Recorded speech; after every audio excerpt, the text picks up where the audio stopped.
Hi everyone, Blackwell here with a deck tech for Arakni, Huntsman in Classic Constructed. I'm going to be going over the current version of the deck. I've been playing Arakni since Dynasty, and while he's still a bit underpowered, I'm pretty happy where I'm at with this deck. I feel comfortable taking it to an armory, and I think it feels pretty competitive into the meta. What's even better is that Arachne's worst matchup, Oldhim, just living legended, and so soon Oldhim will be out of the picture, hopefully improving Arachne's chances in your local meta. So for this deck tech, I'm not going to be going over too much of explaining what cards do. I'm just going to be showing what the deck is and giving some tips, per individual cards. So let's start out with Arachne. His hero power itself is something that I think is often overlooked. People typically joke that Arachne doesn't actually have a hero power. However, his hero power is great for three main things. One, hitting your contracts, which is, maybe the most obvious one. You can top a card that fulfills the contract, bottom one that doesn't, in the hopes of hitting it, right? That'll help with your silver generation. The next one is he can give you more information. So, say for example, you see that there is a defense reaction on top of your opponent's deck, you leave it there, and then your attack doesn't hit. Well, then you know that next turn they're going to have a defense reaction. The third one is you can mess up your opponent's pitch stacks by bottoming cards so that it, gets in the way there. And also, you can put your opponent off their power cards. So, say for example, you trigger this ability against Alexi and you see a three of a kind on the top of their deck, well, then you can bottom that three of a kind. So, regardless of whether your attack hits or not, that three of a kind has been pushed off until the end of the game when it's likely to be less effective for the Lexi. Now, moving on, let's talk about the daggers. I'm going to briefly show some examples of what daggers you would play in which matchup. I am currently playing all four. So right now in the Oldhim matchup, I like to play Spider's Bite and Scale Peeler. Um, I want to point out that Scale Peeler is specifically only for the Oldhim matchup. Once he Living Legends, you can take this out. It doesn't do a whole lot against the other heroes, but you want it against Oldhim just for Rampart, because it effectively shuts that off if you do this every turn. The default into a lot of heroes, if you're otherwise unsure, is Spider's Bite and Nerve Scalpel. There's a trick you can do with Nerve Scalpel and Flick Knives, which I'll get into later, but that's the main reason you want to run this. And then Spider's Bite, most heroes have attack actions. If you go against a Rune Blade, you'll typically want to do Spider's Bite in Orbita class so that you have most of their deck covered. For example, against a Briar, they're going to want to be blocking with their non-attack action cards because of Embodiment of Earth. So you often want to be hitting them with Orbita class. And then a lot of times against a a Viscerai, they are going to need to hold on to whatever attack actions they have in hand because, if they only have one or two, then their hand may not work without them. So I like to come in with a bit of class. But if you can kind of get a read on what your opponent's doing, then that can change it up. And then for the Wizard matchup, specifically for Kano, sometimes for Icelander, but it depends on what Icelander variant they're on. I like to go for Orbitoclast and Arcane Lantern. Orbitoclast is much stronger against Kano than your daggers typically are in most matchups because the Orbitoclast is effectively going to give -1 to their entire deck defending. So swing in with your Orbitoclast maybe a bit more than you would typically swing in with your daggers in other matchups. All right, let's get into some more of the equipment. First off is Mask of Perdition. So I'm going to go ahead and lump Black Tech Whispers in with this since there's things I want to talk about with both pieces of equipment. Both of these have the Battle Worn 1, and both of them have the destroy attack reactions, and you can bring them back. Because of this, you do often want to get that Battle Worn value earlier on, so that way if you find yourself with a hand where you need to destroy the equipment for the attack reaction, you've already gotten the Battle Worn value out of it. With that being said, don't be too overzealous with your Black Tech Whisperers. When I first started playing Arakni, I would typically try to go for those go again turns a bit too aggressively. Say, for example, if I had 2 attacks, but not an attack reaction to back them up, because since it's only on hit go again, it's pretty easy to get blown out. So with the Black Tick Whisperers, I like to hold on to them until I get a turn where I have 2 contract cards, and one of them is one that's very easy to fulfill, in addition to a attack reaction. So that way you can come in first with the contract card that has a easy contract for you to fulfill in that matchup. You can give it go again, and you'll have that attack reaction for backup if needed. And then whatever card you come in after that, even if it doesn't have the easiest contract to fulfill, you can still hit that first contract since it's still in the combat chain. All right.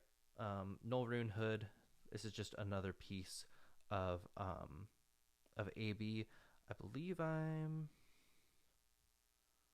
sorry. There should also be a Null-Rune Gloves in here, but I have that in another deck right now.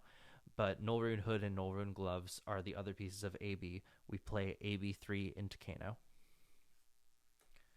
Vambrace of Determination. This is currently only for Oldhim to shut off Crown of Seeds. So this is very important for the Oldhim matchup. But again, once he is banned because of his Living Legend points, this card can come out of the deck as it isn't super useful. It's possible that depending on what the new Prism ends up being like in Dusk Till Dawn, you'll want this Vambrace back. But for now, this is just for the Oldhim matchup. All right, Flick Knives. This is one of my favorite cards in the deck, and something that has a few exciting things to talk about. So the first one is that just with its ability, regardless of what daggers you have, your opponent cannot go lower than 2 without just being at a risk of dying, unless they somehow have some sort of prevention effects like Oasis, Respite, etc. But you're able to threaten your opponent from effectively 2 life higher than you otherwise would be able to, which is pretty huge. Now, there's also a trick with Nerve Scalpel.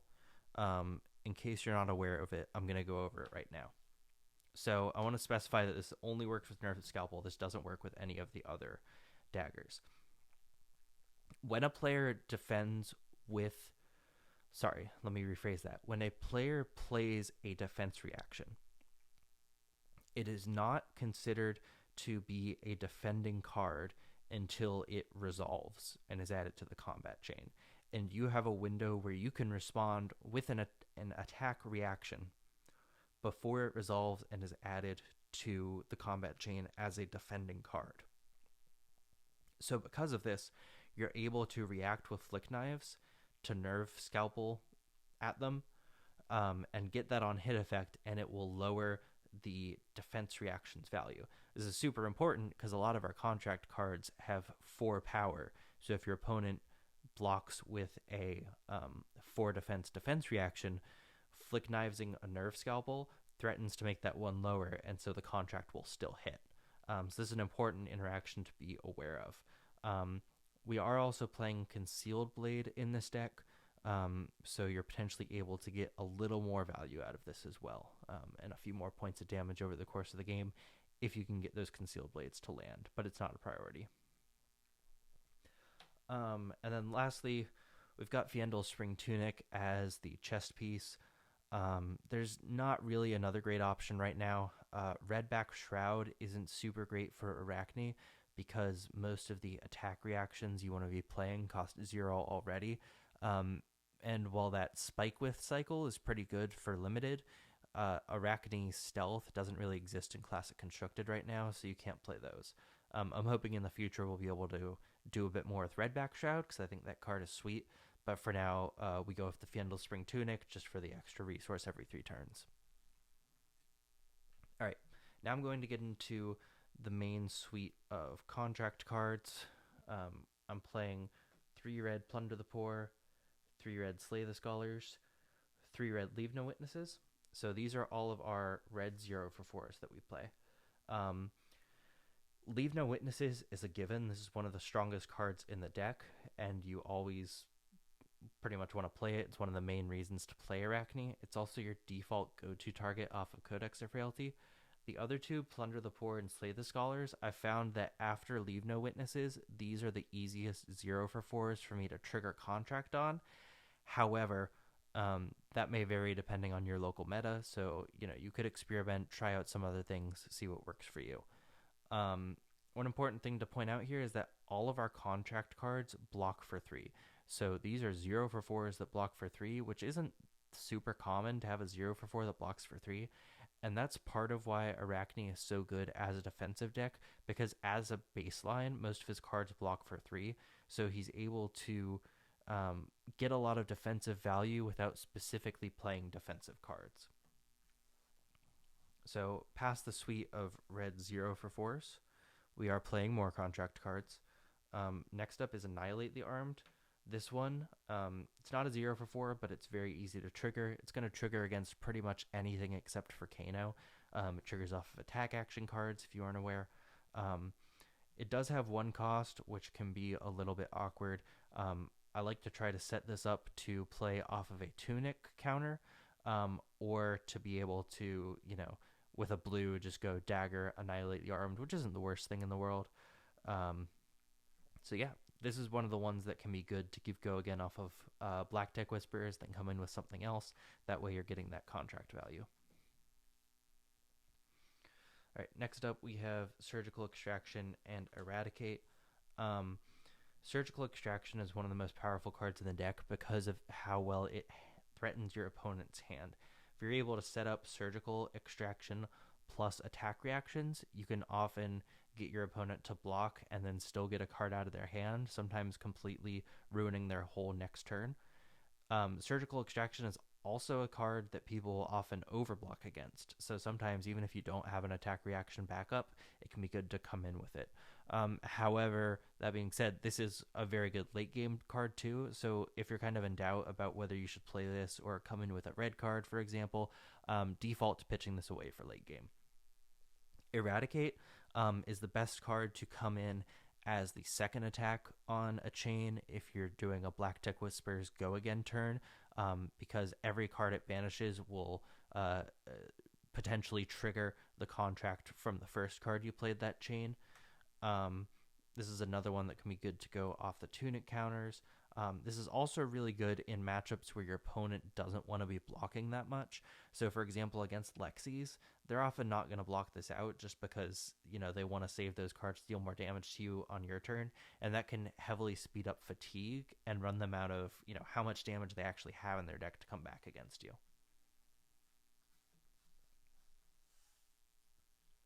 All right, let's move on to the attack reactions.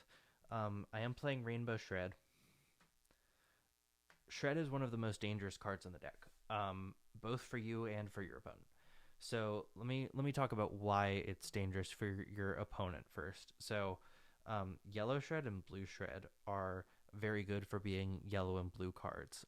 They both block for 3. Yellow Shred can completely negate a normal 3 block despite being a yellow, and Shred is often enough to still get that on hit to come in. And then Red Shred can completely negate a defense reaction, potentially, one of the 0 for 4 defense reactions.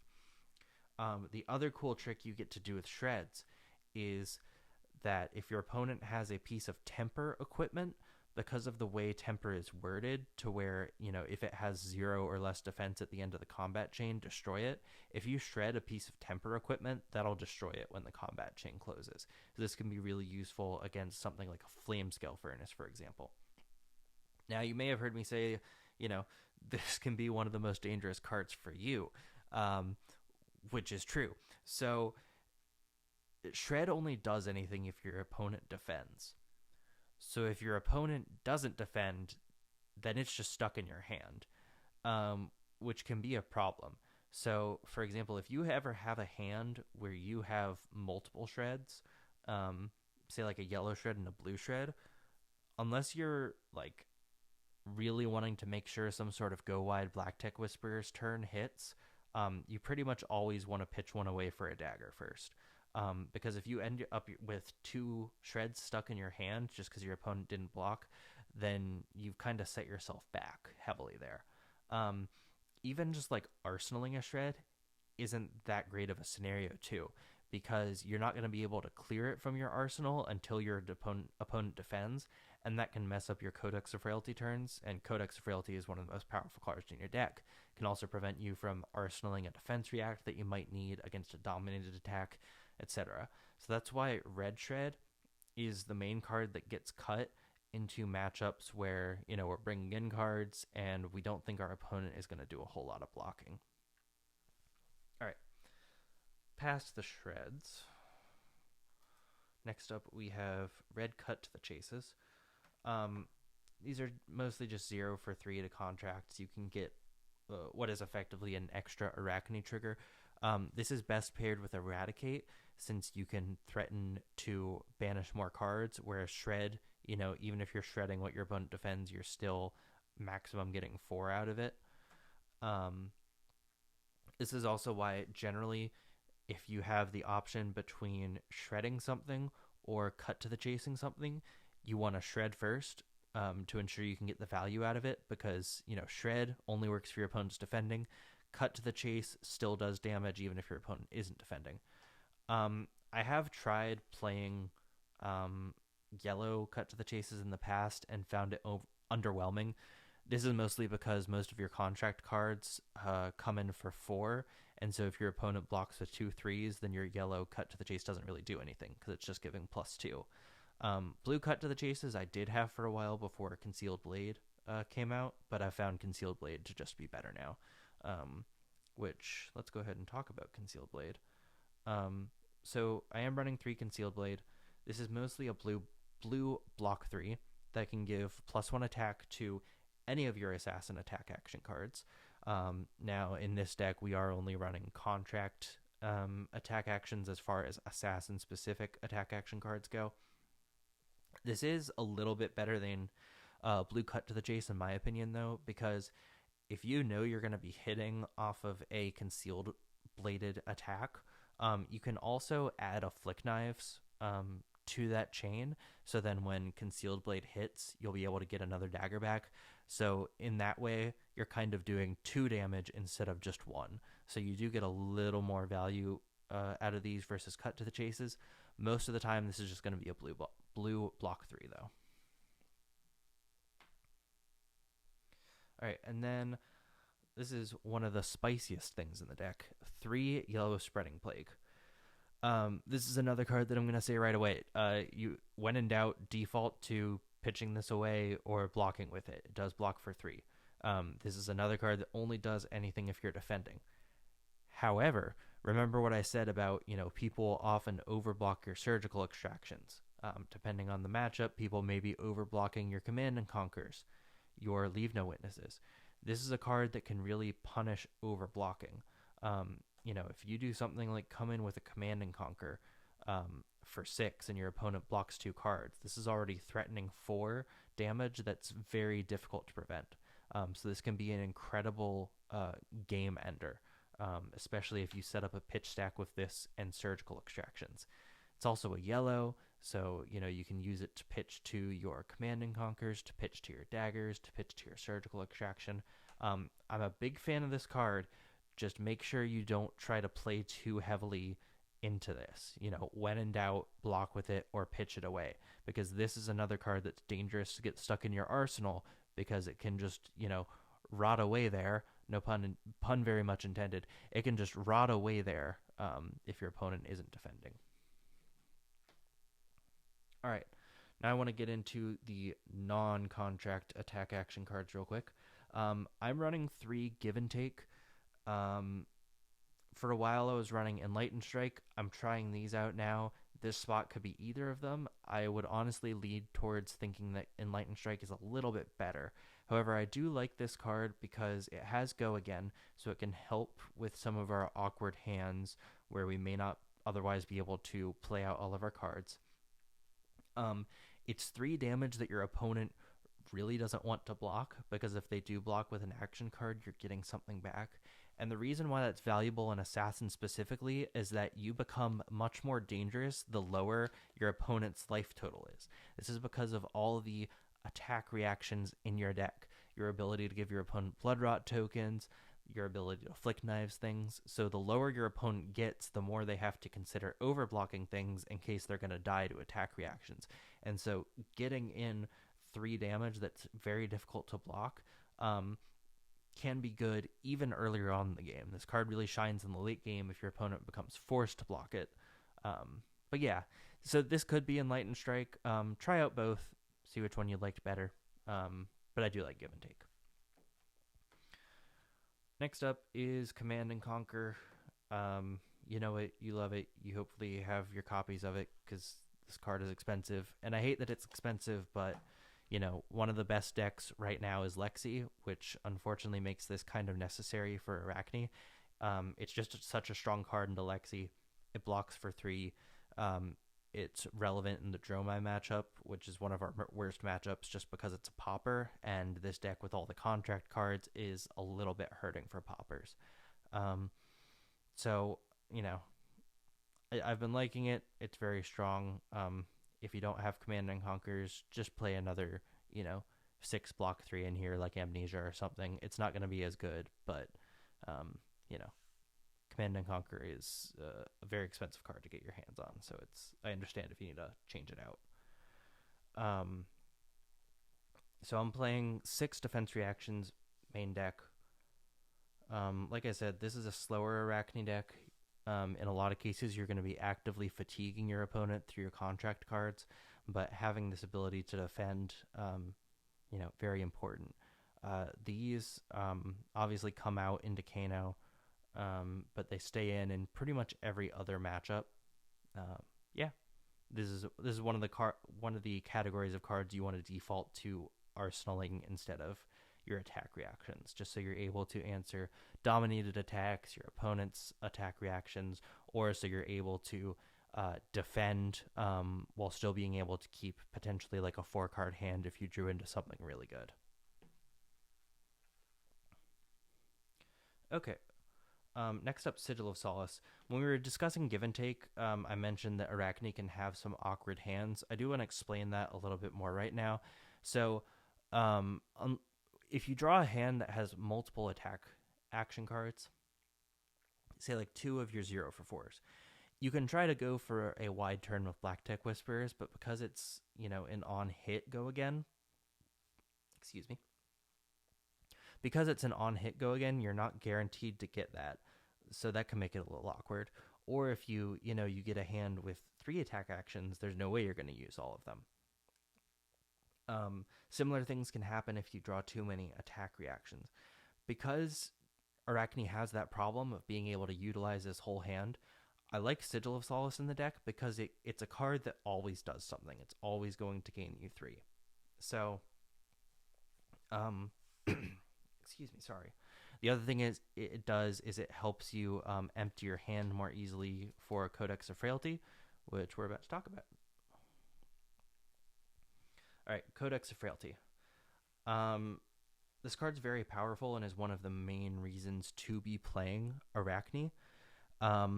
One is it lets you recycle your power cards. So the most powerful cards in your deck are, by far, Command and Conquer, Leave No Witnesses, Surgical Extraction, and Eradicate. Codex of Frailty lets you get more uses out of them. If you have an empty hand, you get to get back a card from Codex of Frailty and skip that discard part, and you still get the Ponder token, your opponent gets the Frailty token. So that's a huge swing if you're down to an empty hand. Now, you want to default to getting Leave No Witnesses back off of Codex of Frailty so that you can threaten whatever your opponent got back, so that way you're at least forcing them to block. You very rarely want to get something else. Most of the time when I do, it's been a mistake. I should have gotten Leave No Witnesses instead. Now you can also go for a Command and Conquer. This can be achieved either by overpitching to a dagger or another card so that you have 2 floating before you play the Codex of Frailty. Obviously, if you Codex of Frailty still with cards in hand, say you have 2 other cards in hand, you can discard 1 and then pitch the other to play Command and Conquer. Or you could, just if you have a blue and a Codex of Frailty and a Tunic resource available, pitch to a dagger, Codex Frailty, get back Command and Conquer, and then Tunic Resource to Command and Conquer. That can be especially strong if you hit with the dagger, because then your opponent, won't be able to play D-reacts to it, and hopefully your dagger triggers relevant, so maybe they even have to block with 3 cards to stop that Command and Conquer from hitting.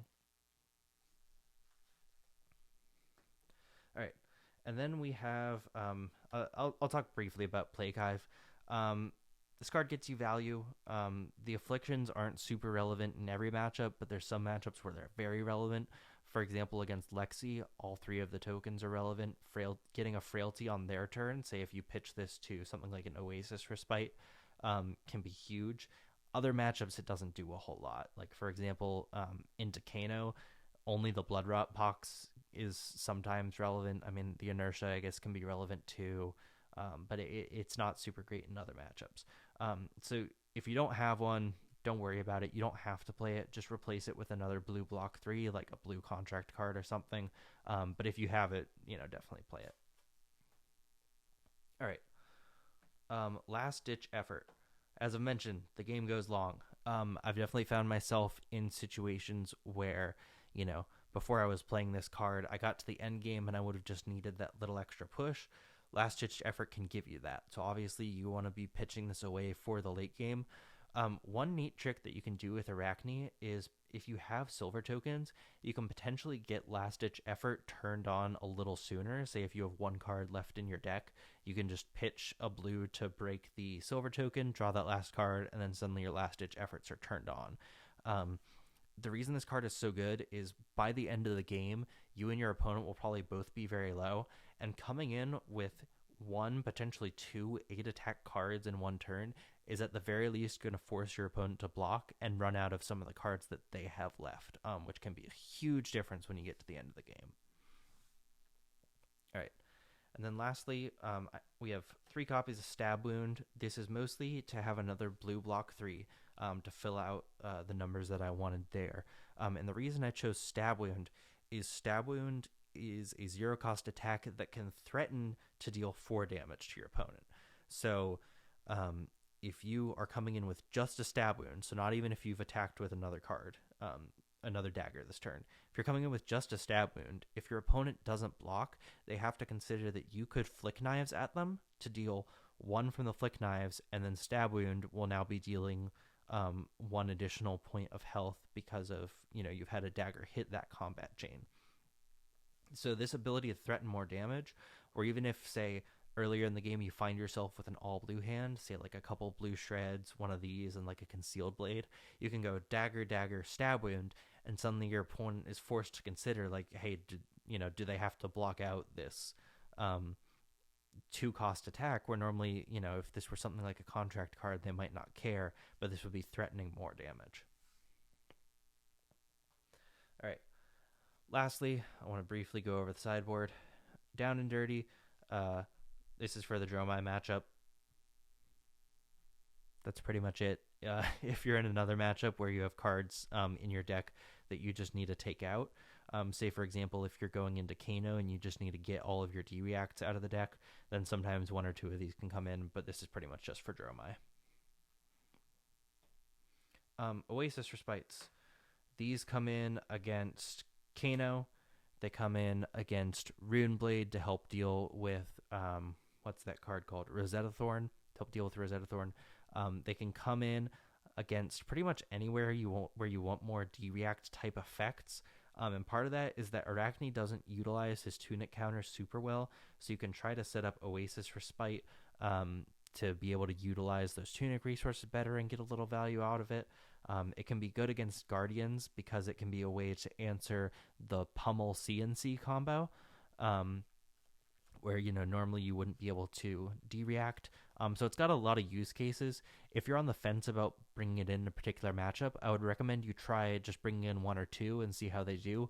Having all 3 can sometimes be awkward just because you can't use resources on your opponent's turn very well. But if you're able to do it off of Tunic, it's really good. And lastly, Humbles. These are a bit of a weird one, but let me explain my thought process. I just wanted 2 more cards that could come in the Dromai matchup, and then I also wanted to consider what can I bring in against Kano when I just need to get all the D-reacts out of my deck.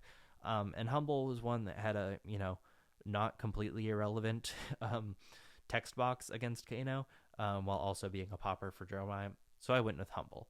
And yeah, that's the Arakni deck. My throat's starting to hurt, so I'm not going to go into any more detail right now. But if you guys like the video, maybe I'll do a follow up going over matchups, how to sideboard, stuff like that. All right, thank you.